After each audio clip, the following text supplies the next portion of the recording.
인간은 이 땅을 살면서 신이 있느냐 없느냐, 신이 있느냐 없느냐를 생각합니다. 그런데 신의 존재 여부는 증명의 문제가 아니라 전제나 선택의 문제입니다. 여러분, 우리가 전도하다 보면 어떤 사람은 하나님이 정말 살아계십니까? 정말 하나님이 살아계시다면 과학적으로, 논리적으로 설명해 보십시오. 증명할 수 있다면 내가 하나님을 믿겠습니다. 그렇게 말하는 사람들이 간혹 있지 않습니까? 그러나 신의 존재 여부, 신이 있느냐 없느냐, 신의 존재 여부는 증명의 문제가 아니라 각 사람, 개개인이 갖고 있는 어떤 세계관이나 신념에 따른 전제나 선택의 문제라고 하는 거예요. 왜 그러냐면 여러분, 우주의 기원을 설명하는 과학적 가설 중에 하나가 빅뱅 이론이라는 것이 있습니다.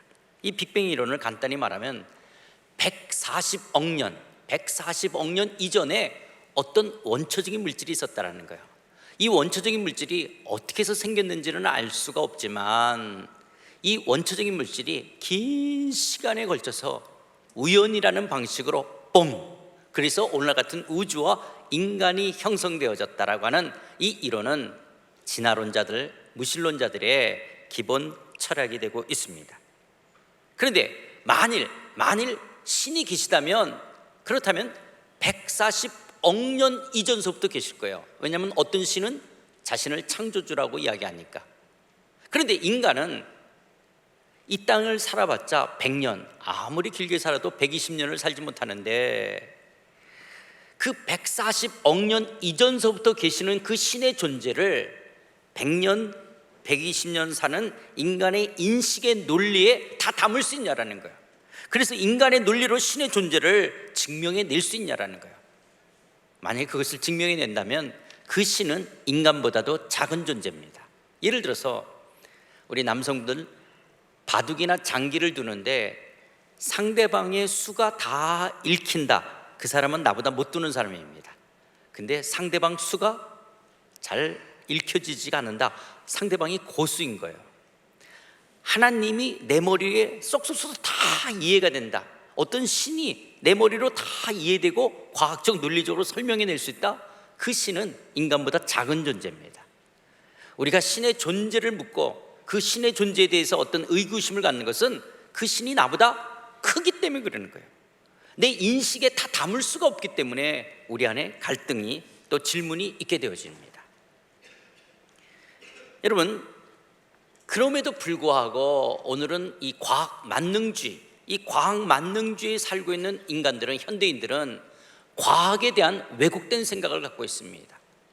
과학적으로 설명되고 증명된 것만을 팩트, 사실로 받아들이려고 그러는 거예요. 물론 과학은 세상을 이해하는 아주 중요한 양식 중에 하나입니다. 그러나 과학이 인간과 우주에 대한 모든 것을 다 설명해 주지는 못한다라고 하는 거예요. 왜냐하면 과학은 눈에 보이는 것을 설명한다면 종교는 눈에 보이지 않는 것을 설명하기 때문에 그렇습니다. 그런데 눈에 보이는 과학으로 눈에 보이지 않는 종교를 설명해낼 수 없다라고, 그것이 틀리다든지 없다든지 그 부분에 대해서 생각하는 것은 과학에 대해서 잘못된, 왜곡된 생각이라고 하는 거예요. 그래서 아인슈타인도 이렇게 말합니다. 과학과 종교는 대립하는 것이 아니다. 과학이 없는 종교는 소경과 같고 종교가 없는 과학은 절름발이와 같다고 말합니다. 물론 이 아인슈타인이 거듭난 사람은 아니지만 과학자로서 너무 바른 말이죠. 바른 진리를 이야기하죠. 종교와 과학은 양립되는 것이 아니라 보완적인 관계라고 이야기하고 있습니다. 자, 이렇게 해서 어떤 사람이 나는 신이 없다를 선택하는 사람, 신이 없다를 전제하는 사람들을 우리는 무신론자라고 말합니다. 신이 없다.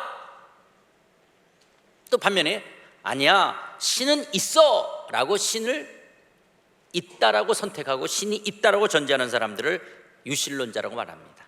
근데 여러분, 우리 기독교인들도 그러잖아요. 어느 날 누구로부터 전도를 받을 때 예수 믿으세요, 교회 나가세요 할 때 내가 거절할 수도 있고 내가 믿겠다라고 선택하는 거예요. 아마 여러분들 이 자리에 예배 드리시는 분들 누군가가 여러분들 향해서 교회 나가달라고, 교회 나가시자고, 또 예수 믿으라 할 때 예수 믿겠습니다, 또 예수님을 영접하기도 하잖아요.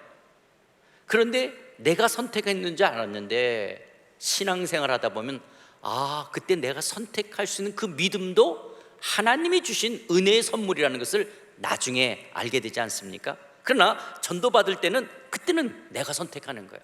그런데 나중에 보면 그 선택도 하나님의 은혜의 선물이었다는 걸 알게 되죠. 왜 그렇습니까? 성령이 아니고서는 우리는 하나님의 일들을 분별할 수가 없기 때문에 성령께서 그 믿음을 주신 것이죠. 자, 이렇게 유실론을 선택한 사람들, 그 유실론의 그 신들을 우리가 두 부류로 나눌 수가 있습니다. 신을 두 부류로 나누면 첫 번째 어떤 부류가 있냐? 인간하고 소통하지도 않고 소통할 수 없는 신들이 있습니다. 인간하고 소통하지도 않고 인간하고 소통할 수 없는 신이 있습니다. 반면에 인간과 소통하는 신이 있습니다. 소통하는 신이 있어요. 여러분, 인간하고 소통하지도 않고 소통할 수 없는 대표적인 종교가 어떠냐? 불교와 도교의 신들은 인간하고 소통하지 않습니다. 그래서 불교와 도교를 믿는 사람들은 인간 쪽에서 부단히 애쓰고 수고하고 노력하는 걸, 그걸 우리가 수행한다, 고행한다라고 하는 거죠. 이렇게 부단히 애쓰고 수고하고 노력해서 신의 경지, 해탈의 경지, 깨달음의 경지까지 나아가야 되는 거예요. 그래서 나름대로 깨달은 것들을 그거를 적는, 그래서 때로는 그렇게 깊은 깨달음을 가진 사람들을 적어놓은 것을 우리가 경전이라고도 이야기를 하는데요. 그러나 여러분, 노자의 도덕경에 이렇게 이야기하죠. 도가도, 비상도, 명가명, 비상명이라. 어떤 도를 깨달았다라고 그 도를 이야기하면 이미 그 도가 아니고 어떤 것에 이름을 지어 부르면 이미 그 이름이 아니라고 하는 거예요. 그러니까 이 노자의 도덕경이 이야기한다면 불교나 도교에서의 가르침들이 나름대로 뭔가를 깨달아서 이야기한다라도 그 깨달음이 다가 될 수가 없다라는 거예요. 여러분, 우리나라의 해인사회만 해도 8만대장경이 있어요. 이 8만대장경을 오늘날 책으로 묶는다면 한 160권 정도 될 수 있는 그런 분량이에요. 우리나라 해인사회만 8만대장경이 있고 중국 티베트 불교, 그리고 인도 불교, 스리랑카 불교, 그러면 얼마나 많은 경전들이 있는지 모릅니다. 그런데 그런 경전들이 하나의 진리의 어떤 체계로 이루어지지를 못하고 있어요. 여러 깨달음들을 이야기하고 있는 것들이에요. 왜 그러냐? 노자의 도덕경에서 이야기하는 것처럼 어떤 진리를 인간의 언어로 다 규명할 수가 없다라고 하는 거예요. 우리가 언어도단이라는 말이 있잖아요. 말의 길이 끊기는 거예요. 언어로 다 규명할 수가 없다라고 하는 거예요. 그럼 왜 이런 문제가 있냐? 불교나 도교의 신이 인간하고 소통하지 않는 거예요. 그 신이 자기를 말하지 않는 거예요. 그런데 사람 쪽에서 나름대로 깨달았고 터득한 것을 사람이 이야기하는 거예요. 그런데 그것도 인간의 언어로 다 담을 수가 없다 그러니까 무수한 경전들이 있는 거예요.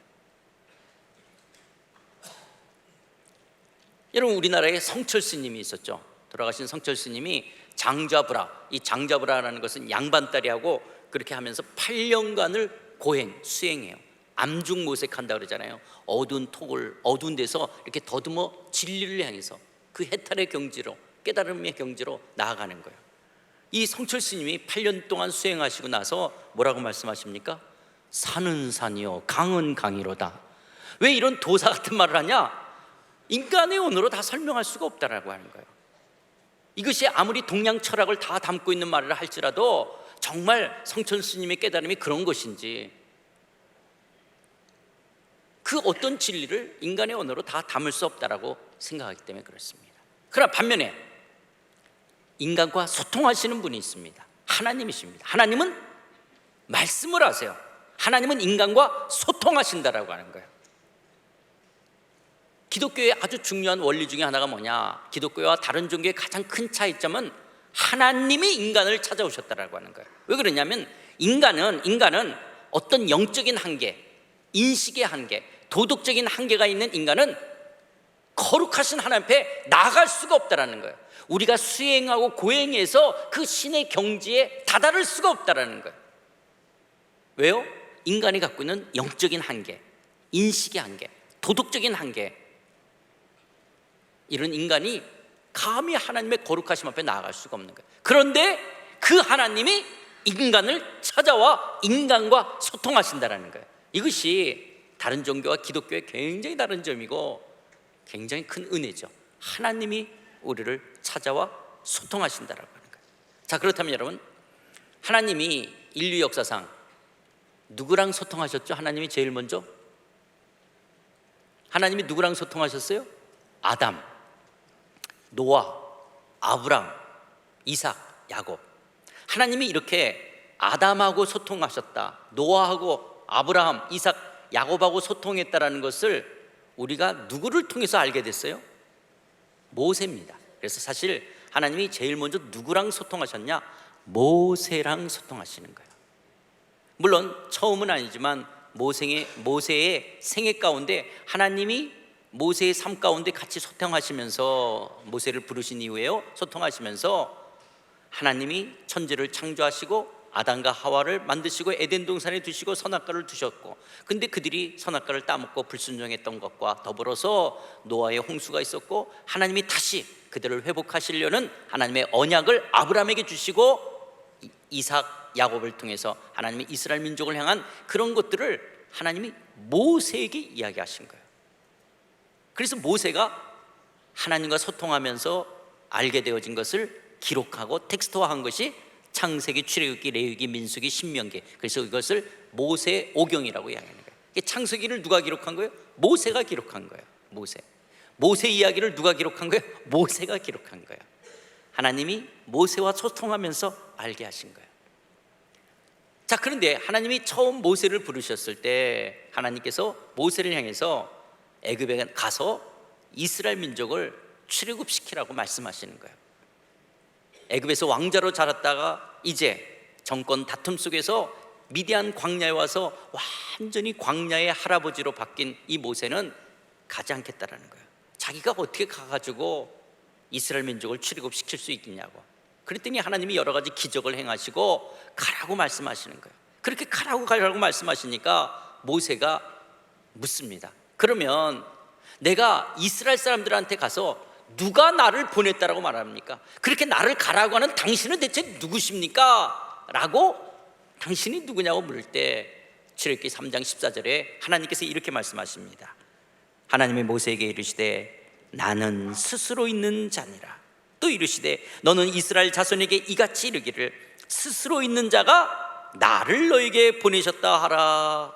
여기 하나님이 당신의 이름을 스스로 있는 자라고 말해요. 우리가 스스로 있다, 한국 성경을 읽으면 자존한다 이렇게 생각될 텐데, 사실 이 뜻은요, 예흐의 아세르 예흐의 히브리어로 그렇고요, 헬라어로 에고에미, 나는 나다라는 뜻이에요. 그러니까 하나님의 이름이 뭐냐? 나는 나다. 이게 하나님의 이름이에요. 나는 나다. 이것을 한국 성경으로는 스스로 있는 자다 이렇게 번역했는데요, 하나님의 이 여호와라는 이름은 현재형으로 쓰기도 하며 미래형으로도 표현되어지는 거예요. 현재형으로 영어 성경은 I am that I am 이라고 번역한 것을 미래형으로 I will be that I will be. 이 말은 내가 되고자 하는 내가 나가 될 것이라는 거예요. 다시 말해서 하나님, 내가 누군지를 드러내는 것을 통해서 내가 누군지를 알게 될 것이다. 이게 하나님의 이름이에요. 내가 누군지를 앞으로 드러내겠다라는 거예요. 하나님이 자기 존재를 인간과 소통하면서 계시하시겠다, 나타내 보이겠다라는 거예요. 내가 누군지를 나타내 보이는 것으로 내가 누군지를 알게 될 것이다. 그래서 나는 나다. 이게 하나님의 이름입니다. 근데 하나님이 자기 존재를 누구를 통해서 드러내시느냐? 하나님이 그때 당시 그 이 지구촌 가운데 있는 이스라엘 민족을 택하셔서 이스라엘 민족과 역사 속에 소통하며 내가 누군지를 나타내 보이겠다라는 거예요. 그러면 하나님 왜 하고 많은 민족 중에 이스라엘입니까? 우리 한민족을 택하셔서 하나님을 드러내실 수 있는데 왜 이스라엘 민족입니까? 이거는 우리가 알 수가 없어요. 여러분, 엿장수가 가위질을 몇 번 하죠? 엿장수 마음대로. 이거는 하나님의 주권적 섭리예요. 그런데 하나님께서 이스라엘 민족을 제일 처음 택하셔서 소통하셨다라고 했을 때 소통할 때 당시 이스라엘은 애굽의 노예 생활하면서 정말 형편없는 민족이에요. 만물의 찌꺼기처럼 종족 학살이라고 하는 절체절명의 위기 속에 있었고, 그리고 사람들이 거들떠보지 않는, 정말 남자애들이 태어나면 다 죽여야 되어지는 그런 형편없는 민족으로 취급받았어요. 그런 민족을 하나님이 택하셔서 하나님 당신이 누군지를 그들을 통해서 나타내 보이겠다라고 하는 거예요. 그럼 왜 하나님은 이스라엘을 택하셨느냐? 그 이유를 신명기 7장 7절에서 여호와께서 너희를 기뻐하시고 너희를 택하시면 너희가 다른 민족보다 수요가 많기 때문이 아니라 너희는 오히려 모든 민족 중에 가장 작은 자, 가장 비천한 자였기에 하나님은 이스라엘을 택해서 하나님은 먼저 이스라엘과 소통하셨다라고 하는 거예요. 그 하나님이 이스라엘 민족과 소통하시면서 하나님께서 당신의 계획들을 나타내 보이시는 거예요.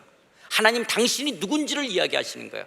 그렇게 인류의 역사를 구원해갈 하나님 당신을 이야기하시는 거예요. 그래서 우리는 구약 성경을 통해서 하나님의 구원의 역사, 우리의 구원자 되시는 그 하나님의 섭리를 알게 되는 구속사를 알게 되어지는 거예요.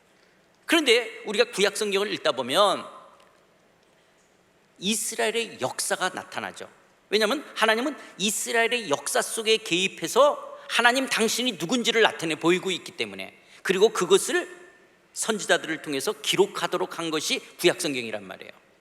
그런데 어떤 사람들은 왜 기독교는 남의 나라 국사책, 역사책을 읽으면서 그걸 종교로 믿느냐, 그렇게 의아하게 생각하시는 분이 있어요. 당연히 그렇게 생각이 들죠. 왜냐? 구약 성경에는 이스라엘 역사가 나오니까. 그러나 그 기록한 역사의 사과는 전혀 다릅니다. 저 중동 옆에 있는 이스라엘의 국사책은요, 왕의 업적, 왕이 나라 영토를 넓혔다든지 나라를 부강시켰다면 그 왕을 크게 역사책에 기록하는 거예요. 그러나 성경은 하나님이 이스라엘 민족과 소통하시면서 당신이 누군지를 이야기해 가는 거예요. 하나님이 어떤 분이신지를. 그래서 성경은 하나님이 누구신지에 대해서 기록하고 있다라고 하는 거예요. 예를 들어서 여러분, 저 중동 지방에 있는 이스라엘에는 오므리 왕조에 대해서 굉장히 크게 다뤄요. 왜냐하면 오므리 왕조는 나라의 국토를 넓히고 나라를 부강시켰던 왕이기 때문에 다윗 왕, 솔로몬 왕처럼 오므리 왕을 크게 다뤄요. 그러나 성경은 오므리 왕조에 대해서 별로 기록하지 않아요. 왜 그래요?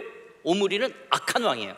하나님을 섬기지 않고 우상을 섬겼던 악한 왕이기 때문에 성경에서는 오므리 왕조에 대해서 별로 다루지 않는 거예요. 이게 다른 것이라고 하는 거예요.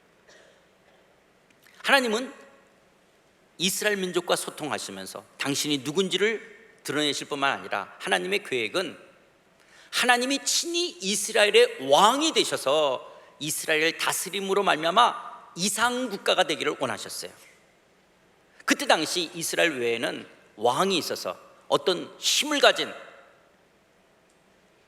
그런 권력을 가진, 힘을 가진 자에 의해 억압과 착취 속에 있는 거예요. 그래서 힘 없는 사람들은 그 힘 있는 사람을 추종함으로 거기서 보호를 받고 거기서 먹을 것을 얻어 살 수 있는 이런 힘의 논리가 지배했던 세상 속에서 그런 억압과 착취가 아닌, 칼과 힘이 아니라 하나님이 친히 왕이 되셔서 사랑과 섬김으로 다스리는, 그러면서 그들에게 율법을 줘서 율법의 하나님의 속성인 사랑과 공의가 드러나는 것을 통해서 공동체의 질서가 유지되도록 하고 하나님이 친히 그 나라의 왕이 돼서 다스리는 이상국가를 나타내 보임으로 말미암아 열방에 있는 다른 나라들도 하나님만이 참된 하나님, 하나님만이 참된 왕이야. 그래서 하나님을 믿도록 하기를 원하셨어요. 그래서 이스라엘을 열방의 제상 나라가 되기를 원하는 거예요. 이스라엘 민족을 통해서 다른 나라도 하나님 앞에 돌아오도록 하기를 원하셨던 거예요. 그런데 이스라엘 사람들이요, 그렇게 가나안 땅에서 이상 국가로 살아가야 되는데 이스라엘 사람들이 하나님을 저버리는 거예요. 하나님을 섬기지 않고 우상을 섬기고, 특별히 이 가나안 땅에 들어가서 가나안의 문화와 종교와 섞이고 혼합되어지고 마침내 하나님 나라의 백성이라는 이스라엘의 아이덴티티, 정체성까지 상실해버리게 되는 거예요. 그럼 이스라엘 사람들이 왜 가나안 땅에 들어와서 하나님만을 섬기지 않고 이렇게 우상을 섬기며 하나님 나라의 백성으로서의 정체성을 잃어버리게 됐냐? 그 이유는 가나안 땅은 젖과 꿀이 흐르는 땅이에요. 젖이라고 하는 것은 유목생활이고요, 꿀이라고 하는 것은 농경생활을 이야기하는 거예요.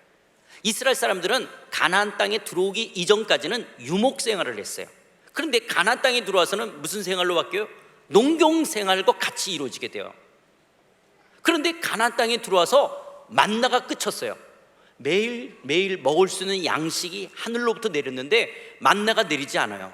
그러면 이스라엘 사람들은 이제 뭘 먹고 살아야 되냐? 가나안의 농산물을 통해서 먹고 살아야 돼요.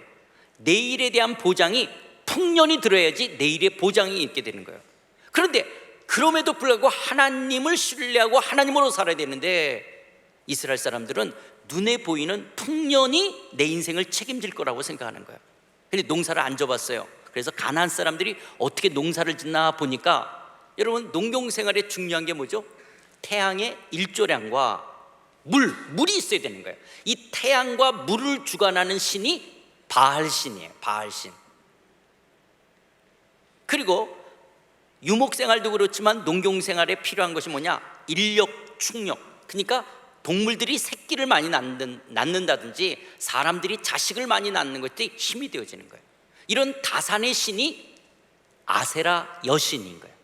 그래서 가나안 사람들은 농사를 지을 때 바알신과 아세라 신을 섬기면 그해 풍년을 가져다 준다. 이게 가나안 종교예요.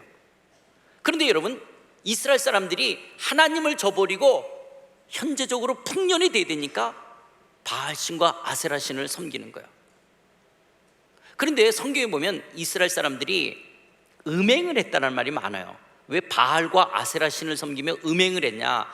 그것은 어떤 성적인 감각을 추구한다는 것보다는 암컷 양하고 수컷 양이 결합하면 뭐가 생기죠? 암컷 양하고 수컷 양이 결합하면 새끼 양, 돈, 비즈니스가 생기는 거예요. 돈이 생기는 거예요. 부가 생기는 거예요. 부. 그러니까 가나안 종교는 남성인 바알신과 여성인 아세라신을 섬기고 거기서 성행위를 하면 그것이 그의 풍년과 다산이 이루어진다. 이게 가나안 종교인 거예요. 이스라엘은 하나님을 섬기고 하나님을 의뢰해야 되는데 그 하나님을 저버리고 이 가나안 사람들처럼 바알과 아세라신을 섬기고 음행을 저지르는 거예요. 그러자 하나님이 선지자를 통해서 돌아올 것을 이야기하는 거예요. 그러면서 하나님도 농경생활을 표현해요. 내가 이른 비와 늦은 비를 주는 자가 나다. 너희들이 나를 섬기면 메뚜기와 황충이 곡식을 먹지 않겠다. 감람나무와 포도주에 소출이 많게 하겠다라고 돌아올 것을 이야기하지만 이스라엘 사람들이 하나님을 저버리고 계속적으로 우상을 섬기는 거예요. 눈에 보이지 않는 하나님보다 눈에 보이는 것들을 추구하며 살아가는 거예요. 결국 북쪽 이스라엘은요, BC 722년에 아수르 제국에 의해서 멸망을 당합니다. 그리고 남쪽 유다는 BC 586년에 아수르 제국을 무너뜨렸던 바벨론 제국에 의해서 멸망을 당하는 거예요. 이제 이스라엘은 바벨론의 이 포로로 잡혀와요. 그래서 이스라엘은 바벨론의 식민지 아래에서 통일국가가 되어지고 식민지 생활을 하는 거예요. 그런데 하나님께서 예레미야에게 70년 식민지 생활 이후에 다시 예루살렘으로 돌아올 것을 예언하셨거든요. 그 예언대로 이제 이스라엘 사람들이 다시 예루살렘으로 돌아옵니다. 돌아오지만 바벨론 제국을 무너뜨렸던 페르시아의 식민지하에 들어가요. 그래서 이스라엘은 여전히 페르시아의 식민지하에 있고, 또 페르시아 제국을 무너뜨렸던 알렉산더 대왕인 헬라 제국, 그래서 헬라의 식민지하에 있었어요. 근데 알렉산더 대왕은 일찍 죽었어요.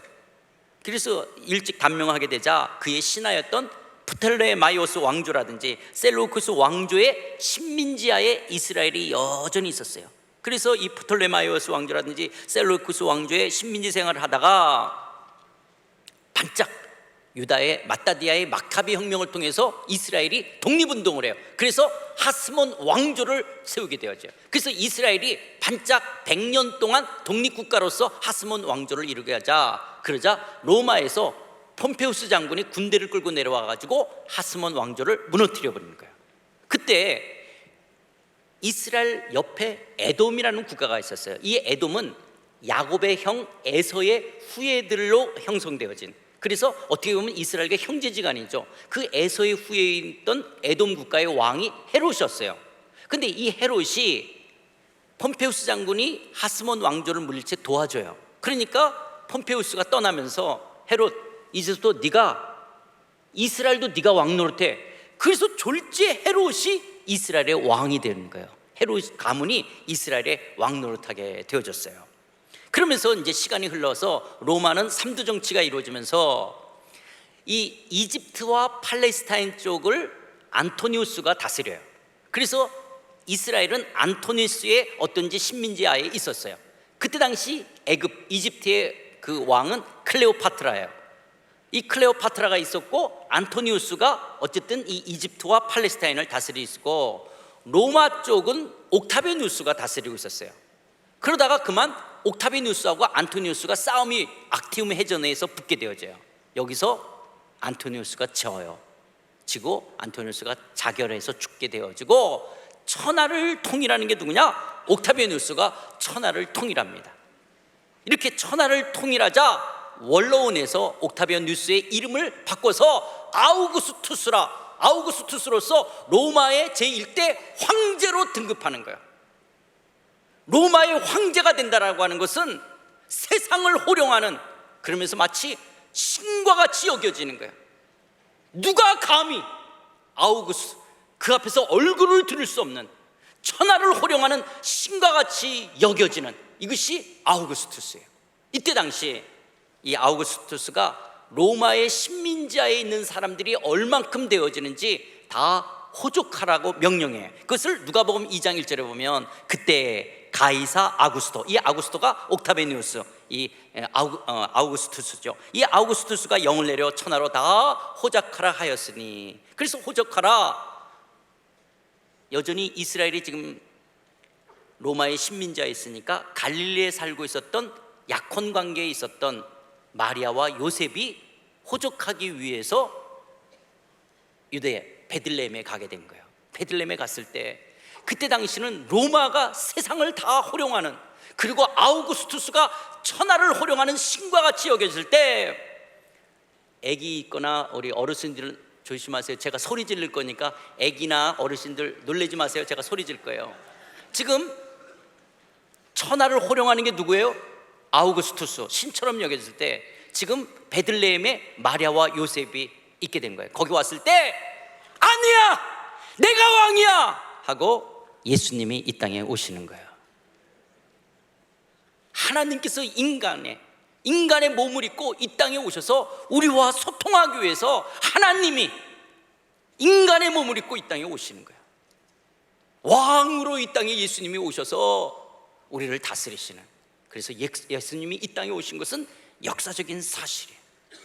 이 땅에 예수님이 오시기 전 천사가 마리아에게 이렇게 예언합니다. 천사가 이르되 마리아여 무서워하지 말라, 내가 하나님께 은혜를 입었느니라.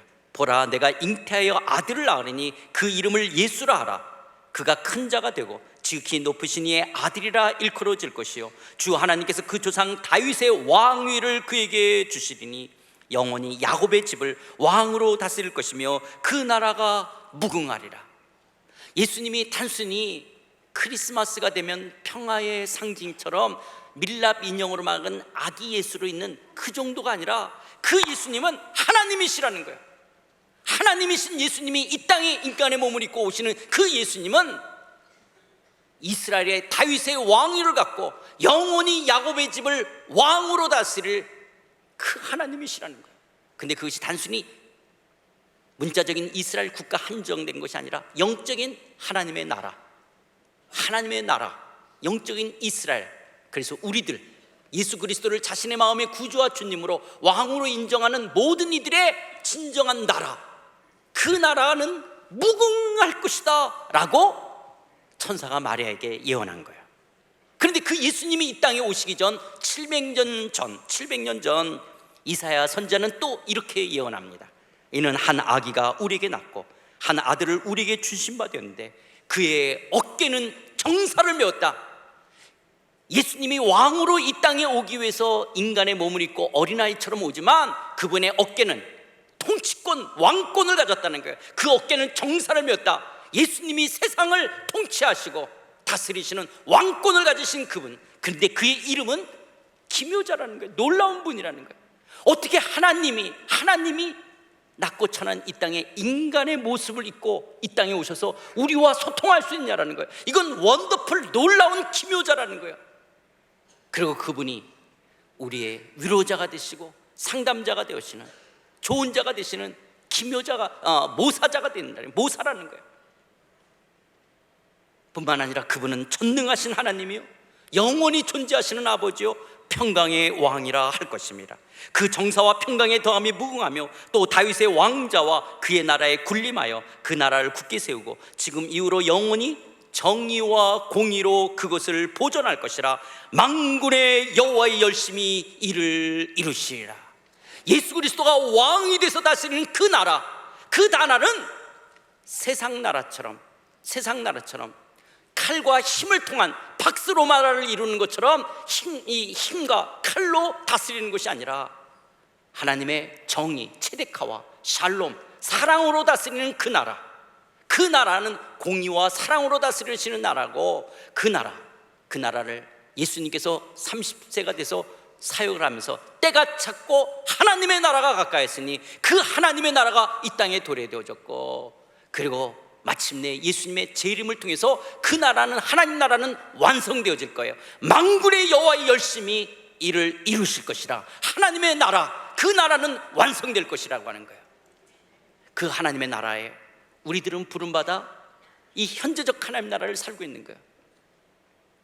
때가 찼고 하나님의 나라가 가까웠다는 그 하나님 나라의 복음으로 우리 모두는 하나님 나라 백성이 됐어요. 그래서 이 땅에 우리가 두 발을 딛고 살지만 우리는 이 땅에 속한 자가 아니라 하나님 나라에 속한 하나님 나라의 백성인 줄 믿습니다. 우리가 아직까지는 이 땅에서 육체를 입고 살지만 우리는 육으로 살 자가 아니라 하나님의 영으로 살 하나님의 나라의 영광스러운 자녀들, 백성들인 줄 믿습니다.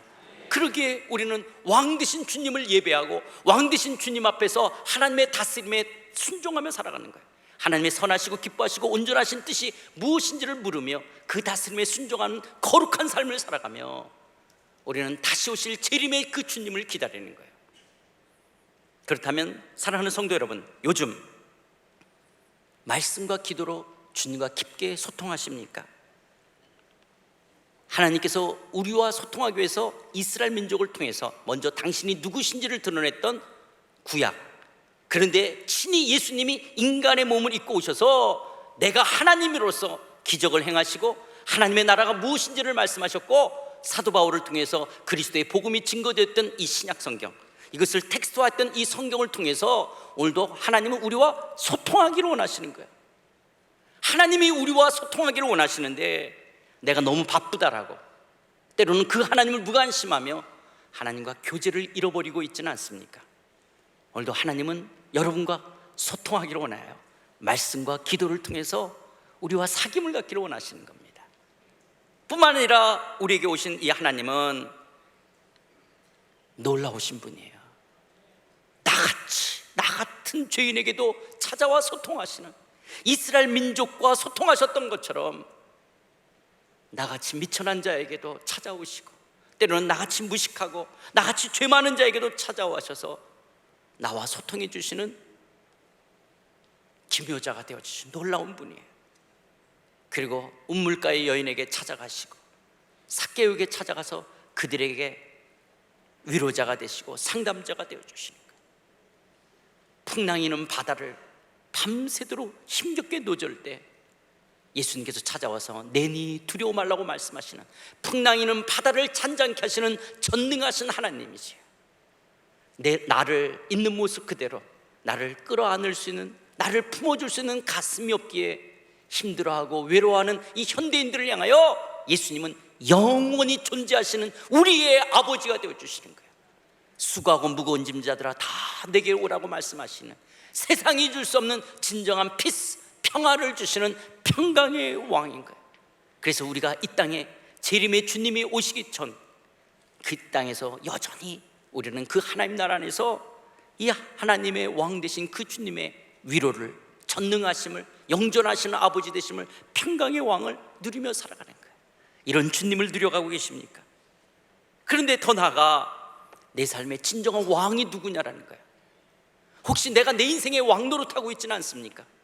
이스라엘 백성들이 하나님의 이상국가 국민으로 살아가야 되는데 도리어 가나안 종교에 그들이 빠져서 도리어 하나님을 저버리고 바알과 아세라신을 섬기며 하나님 나라의 정체성을 잃어버린 것처럼 오늘 우리가 이 땅에서 두 발을 딛고 살면서 눈에 보이지 않는다라고 이 세상의 왕, 만몬, 돈이 왕, 힘이 왕, 눈에 보이는 이 현실이 왕이 된 것처럼 때로는 돈이라고 하는 우상 속에, 때로는 자녀를, 내 인생의 계획과 진로를, 아니 내가 내 인생의 왕 노릇하며 살아가고 있지 않습니까? 이 만몬의 가치관에 떠밀려 살아갈 자들이 아니라 우리가 비록 이 땅에 이 만몬의 제국, 돈의 제국, 힘의 제국 속에 우리가 살고 있지만 우리는 하나님을 왕으로 섬기는 자들이기에 이 세상 나라의 가치관을 거슬러 올라가 우리는 하나님 나라의 백성으로 살아가는 거예요. 하나님의 사랑과 하나님의 그 공의를 이 땅에서 이루며 살아가는 거예요. 여러분, 우리가 세월호나 이태원 참사 사건이 일어났을 때 이게 나랍니까? 이런 말 들었잖아요. 어쩌면 우리의 세금을 통해서 위정자들을 세웠을 때는 위정자들은 국민의 안전과 안녕을 책임져야 되는 거예요. 그걸 책임지지 못할 때 우리는 이게 나랍니까? 라는 말을 하게 되어지는 거예요. 그런데요, 인간의 연약함은 국민의 안전과 안녕을 책임질 수가 없어요. 그러나 하나님은, 내가 왕이시라고 말씀하시는 그 하나님은 여러분의 인생을 책임져 줄 줄 믿습니다. 여러분의 인생을 미래의 영광스러운 나라까지 하나님의 성실하심으로, 하나님의 열심으로 여러분을 이끌어 가실 줄 믿습니다. 그 하나님만 예배하며 그 하나님만 의뢰하며 그 하나님으로 살아가시는 여러분들이 다 되시기를 주의 이름으로 축원드립니다.